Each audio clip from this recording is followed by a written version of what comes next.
Welcome to the ANEW Body Insight Podcast, empowering and inspiring your journey to optimal health. Hosted by Dr. Supatra Tovar, clinical psychologist, registered dietitian, fitness expert, and author of Deprogrammed Diet Culture. Rethink your relationship with food, heal your mind, and live a diet-free life. And Chantal Donnelly, physical therapist and author of Settled, How to Find Calm in a Stress-Inducing World. We follow our guests' journey to optimal health, providing you with the keys to unlock your own wellness path. Tune in and evolve with us. Hello, and welcome to the ANEW Body Insight Podcast. I am Dr. Supatra Tovar. And I am Chantal Donnelly. We are super excited. Today we have Jillian Beck-Rogers with us. And let's see, Jillian is a certified health and wellness coach, helping busy professionals overcome comfort eating habits and get their health back on track through personalized coaching. She's dedicated to helping folks find a healthier relationship with food and exercise so they have the energy they need to care for their families, work, and the other million things they have on their plate. Welcome, Jillian. Hi, I'm so excited to be here and connect with you guys and your audience. Yeah, Thank you so much. Thank you. We're so excited to learn more about you and learning about you, the research that I was doing. You used to be in the fashion industry. Right. I really want to know about your life during that time and what inspired you to transition out of that and into coaching, especially people who are struggling with comfort eating. What is your inspiration story? Yeah, so I hit my breaking point years ago in an empty stairwell of a Times Square office building. It was New York City. It's 12:15 a.m. Yes, a.m. And there were silk pins all over the floor. And the photo shoot that I was assisting with had gone really, really late. And I was running back and forth between the 6th and 8th floors. And my hustling kind of caught up with me because I tripped on the stairs and I spilled all my sewing supplies all over the cold cement stairs.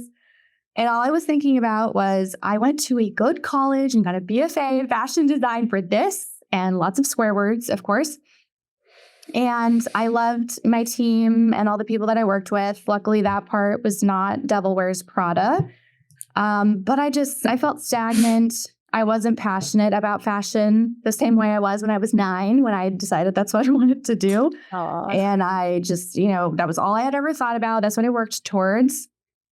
And now I was having this, existential crisis of what the heck am I going to do with my life? Because I can't imagine doing this till retirement. And, I knew that I was meant to do more than just run around like a crazy person in the name of polyester. And so my frustration often led to me, seeking comfort in afternoon coffee runs. It was, a way to satisfy my sugar and caffeine cravings and things like that.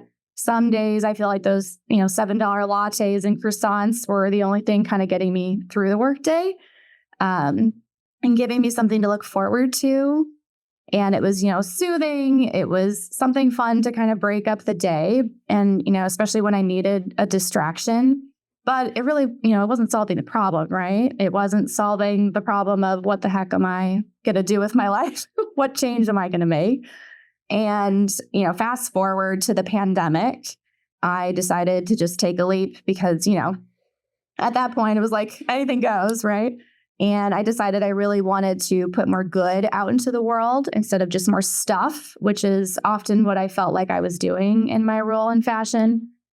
And I looked at all the things I was really passionate about, that I actually cared about, that I wanted out of my life and my career, the impact that I wanted to make on other people.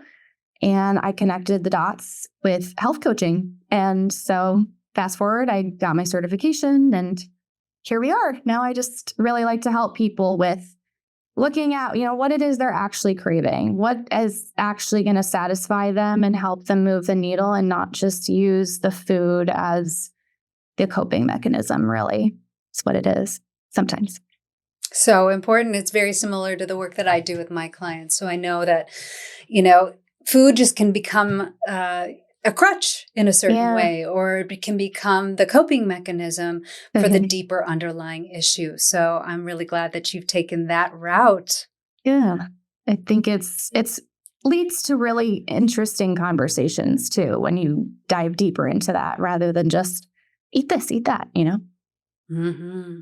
Yeah, it seems like a lot of people, most people, are going to have a pretty messed up relationship with food and are going to have a hard time and really struggling with that relationship and trying to align it so that it's a friendlier relationship versus kind of dealing with an enemy. Was there something that you discovered when you were trying to get out of the fashion industry and start your new career? Was there something that really helped you that is now resonating with other people? Yeah, I think this goes for any change. So this kind of helped me in starting my business, but also with the comfort eating. It's understanding how our brain works when we are trying to make changes in order to, not sabotage ourselves. So once I kind of understood that, our brains are wired to want to keep everything the same, everything very predictable and consistent, it kind of, in order to protect us, it's like it's for a good reason, right? It helped me kind of understand those feelings of resistance better, which, comes up when you're changing your health habits. It comes up when starting a business. It comes up with any change you're making in your life. You're going to feel that resistance of wanting to go back to what's familiar to you. So, like, for example, if you're trying to stop, eating cookies on the couch at night, every single night in order to relax, and you're trying to become somebody who doesn't do that, but you've been doing that for your whole life, then you're naturally going to feel a lot of resistance, even though doing that is going to make you probably, sleep better, have more energy, lose weight, like all these things that you really, really want. They sound so amazing. And yet you can't figure out why you keep sabotaging your progress, even though these amazing things await you on the other side. It makes sense to know that your brain is just doing it to help you instead of like you're just a failure. And so that primal part of your brain, pulls you back to the old habits where it's comfortable, even if those habits aren't necessarily serving you the best. And that primal part of your brain doesn't really care that those cookies are, making you gain weight or at risk for diabetes. It just knows that it's your fix to calm your nervous system and make you feel safe. That's what it's trying to do for you. Right. So if we can kind of thank that part of ourselves for serving us in that way and protecting us and making us feel better, we can kind of just move on and then reassure ourselves that, good upgrades are coming. These changes are okay. And I think it helps also when I remind my clients of that this is normal. This is not you failing. It's just a normal part of the process. Come to expect it. And I think that can help you to be less likely to sabotage yourself or derail yourself when those things kind of come up. So I think that was a big shift for me. Yeah, that's such a self-compassionate way to go about it. And it really takes the shame out of it, which I think is how you end up eating the cookies on the couch even though it's part of the self-sabotage, right? It's like you feel badly, the shame, and then you go back to the behavior. Do it again. Yeah. It's an awful cycle, but yeah. Yeah. Yeah, it does sound like it's a process of talking to yourself. It's about trying to create and form some different habits because that's an ingrained habit. Tell us how your approach might differ from someone else's. What do you think that you do that helps people really, enact that change? Because behavior change is very hard if you're just kind of attacking it like, I want to stop this completely. Do you have a method that really resonates with your clients? Yeah, I do have a method I kind of walk people through. And my big thing is I really try to look way beyond the food, right? Because it's not just about the food. A lot of people do have some idea to some extent of what they should be eating, right? We can kind of solve that to some extent with a Google search. But there's valid reasons why they're not doing it, which is the habit change like you just talked about. And I think it's really important to not just give people only more information or more things to do, but also looking at what they can do less of. And so I spend a lot of time with clients, especially the ones who are especially overwhelmed or in careers where they just feel bogged down by so much work that they just can't even handle one more like to do on their list. And so just really looking at what can we do less of? Where can we declutter in different areas of your life to make space for these new habits? Because if we just give you, eat more of this or drink more of this water, do more of these workouts, which are things that, I help people with, and we do those. But if you only do that and you don't take something away to make space for it, it's probably just never going to happen. So I think that's a key thing I really try to focus on. And then I'm also a very big believer in, something is better than nothing. I think a lot of people do share that, in common with me, but I do know some coaches or trainers and things who have more of that push, go more mentality. And it can be a lot like really hard and aggressive a little bit with their tactics. And that's not really my style. I really like to give that motivational push with a little bit more understanding, compassion, no judgment. And I had a mentor many, many years ago who had that aggressive style, and she would just, I think she meant well, but she would literally write an email back and berate me with a numbered list of all the things that I was doing wrong and just really cut deep. Like I had to show it to other people and be like, this isn't normal, right?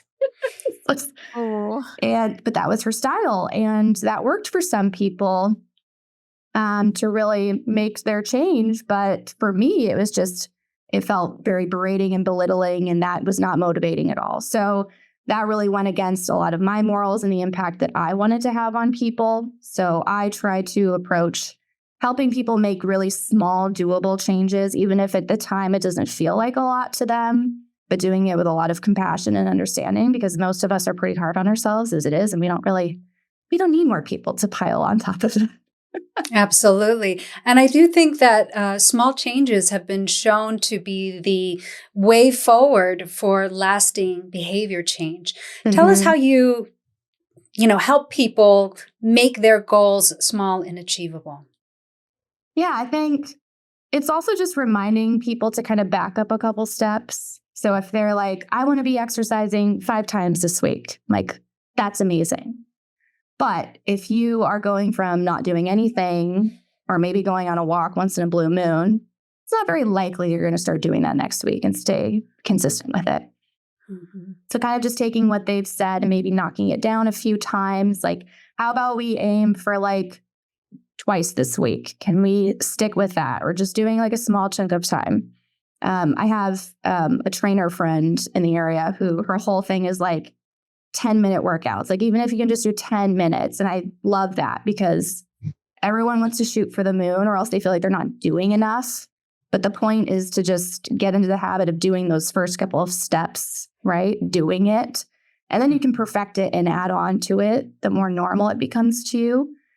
But yeah, just taking it and like putting it in a more bite-sized chunk. Absolutely. And I think, I read a really great book. It's called Tiny Habits by B.J. Fogg. I don't know if you've read that. It's really wonderful. But what he suggests is that people take the behavior that they want to learn and they attach it to what they call an anchoring behavior. So it's something that you've already, perform at the same time every day. Say it's like brushing your teeth or waking up in the morning. You attach the behavior to that. You make it as small as you possibly can make it so that it's something that you can do every day. And then you add like positive reinforcement for yourself afterwards to kind of give you that reinforcement to continue the behavior. And I think that works with a lot of people. And it sounds like that's something that you're implementing with your clients. Yeah, I love that. I've heard it called like habit stacking too. It's like the thing that you already do. Like I had a client where I told her she wanted to just get moving a little bit more. And I was like, how about when you have coffee in the morning, you do like 20 jumping jacks while it's brewing or something? She's like, yeah, I could do that. And one client was doing like push-ups and stuff. And it helped if she was just doing like brushing her teeth or something that you already do without thinking about it and just add something on. So yeah, I love that. It's a good That's wonderful. mechanism. Yeah, I love your approach because it has a softness to it. It's almost like the corners are nice and round versus sharp corners as to how you guide people. What happens and what I find is that people are so intense with changing their diet and changing exercise program, right? It's like this, we want to get on this wellness train and we're super, super intense about it. And that intensity brings on stress. And what does stress bring on? Sugar cravings, inflammation, possibility of getting injured when you exercise, like all the stuff that you don't want when you are starting this health journey. And so I love that you have this compassionate, soft approach and the incremental and just like, let's just bite off little bits here.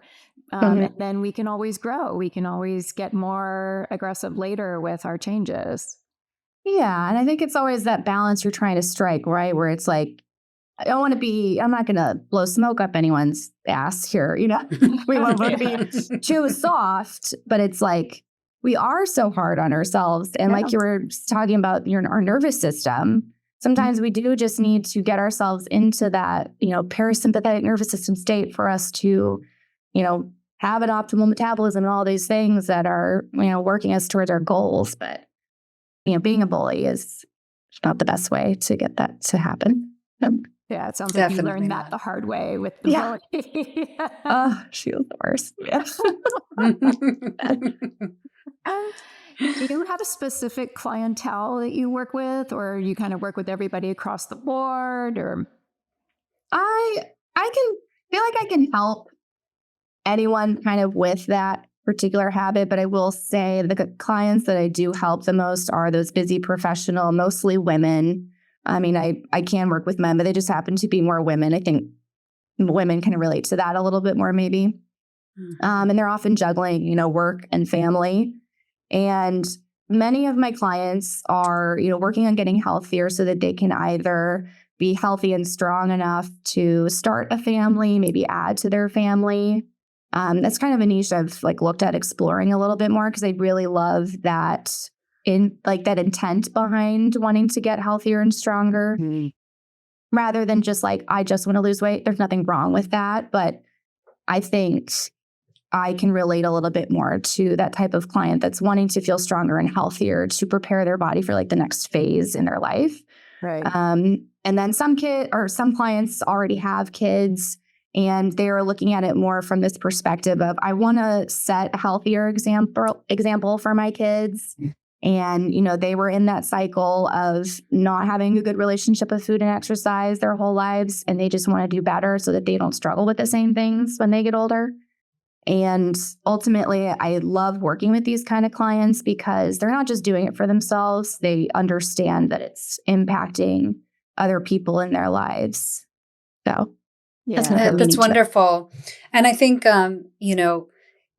mothers in particular tend to struggle with comfort eating or, eating off of their kid's plate if their kid doesn't finish their meal all the way. I never did that. Never once did that, just for the record. Good for you. But tell us how, what is your approach as far as, how do you help them develop better habits? What kinds of things do you promote in terms of diet and nutrition? Yeah, I mean, really looking at, so I kind of start off with looking at what makes you feel the most energized. So not this one size fits all prescription of food, so to speak, or what I think is best for them, but really helping them look at it from a place of what gives me energy, what takes away my energy and makes me feel kind of meh later on, and honing in on those foods. And then really looking at mindfulness practices is what it is, kind of break down the hunger, fullness cues and things like that. And other different exercises that help you to just be more in tune with your body and be able to trust your own intuition and gut to know what's best for you rather than us having to rely on a very strict diet or a meal plan. Because that's something I don't do, right? Can give suggestions and just, maybe try this and that, but you don't necessarily have to eat this specific way just because it works for this person. That's exactly what I do with my clients as well. I think it's so important that people learn how to tune into their body And that's exactly what you're doing. You can tell after you've had a bag of potato chips, you know how your body feels. You know how your mouth feels. Not You great. know that you don't have great energy. And you know when you're eating something, say it's whole foods, maybe lots of vegetables and whole grains, things like that, you're energized. You can keep going for hours and hours on end. But if you are only listening to what the diet guru over here is telling you, you're never going to really tap into your body. So give us an idea of like how if they've never been in their body, they've only just kind of been stuck up in their head, how do you help them get into their body? What do you do for mindfulness? A couple of things. I mean, really helping them understand their hunger cues, which some people do have. I mean, maybe surprisingly, maybe this isn't surprising, but a hard time understanding what those hunger cues are. Because I think so much, we're so fast paced in everything that we're doing. We're not paying attention to how we feel, or we're paying attention to that hunger cue of I'm about to eat my arm off and I'm going to devour everything in sight. So it's more about, I guess, helping people figure out what their hunger cues are so that they can kind of plan for food and make better choices. And I think just helping them build awareness. I think that's what a lot of coaching sessions end up being. We may not like make the most profound like discoveries, but it's just understanding like, oh yeah, I do that. Or, oh yeah, like I am really stressed and that's leading to X, Y, and Z, or just kind of understanding what their patterns are, like what is triggering them to make certain decisions or make certain choices, and what the pattern is from there, I think is a lot of what's helping them discover. And then some other mindfulness practices, like simple things like breathing exercises and things like that. We talked about the nervous system. I think that's a big thing I really work on with clients is calming your nervous system, because that's the way you're going to get your digestion to work properly, right? Is calming yourself down, making better choices. So we're not just going to eat the bar of chocolate without even thinking about it. No, those are a few things. That's Chantal's forte there. I mean, I love chocolate. There's no shame against chocolate, but yeah, chocolate is my forte too. But calming the nervous system, I think, is what I like to combine chocolate and calming the nervous system. Yes, I mean, why not? They go well together. So your clients are mainly women. You have occasional men in there as well. Is there a particular age demographic, or is it just women of all ages? Generally, I'd say like 35, 40 to 65. There can be like a little bit of a range. That's generally around the age, I would say. And do you find that they have particular things from their past or their childhood that may have led them toward comfort eating? Do you go into their history?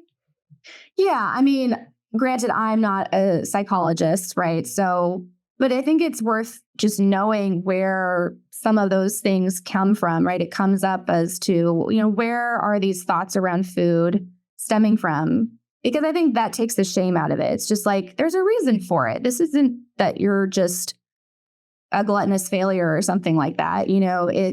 It's because your parents fed you these certain foods, or, you had comfort around it when you were little. I do have a client I've been working with for like a couple of years now where she, had like a whole like binging kind of history. And it did stem from her parents had a very strict, unhealthy kind of way with food, but in a different way growing up. And that kind of impacted her in the opposite way. And and I think helping, having her kind of understand where that came from made so much more sense for her to switch her behaviors around it and make better choices. So now it's like not an issue for her at all. But yeah, I think it is important to know where those come from, because they are rooted in our past in some way. And I noticed that for myself too.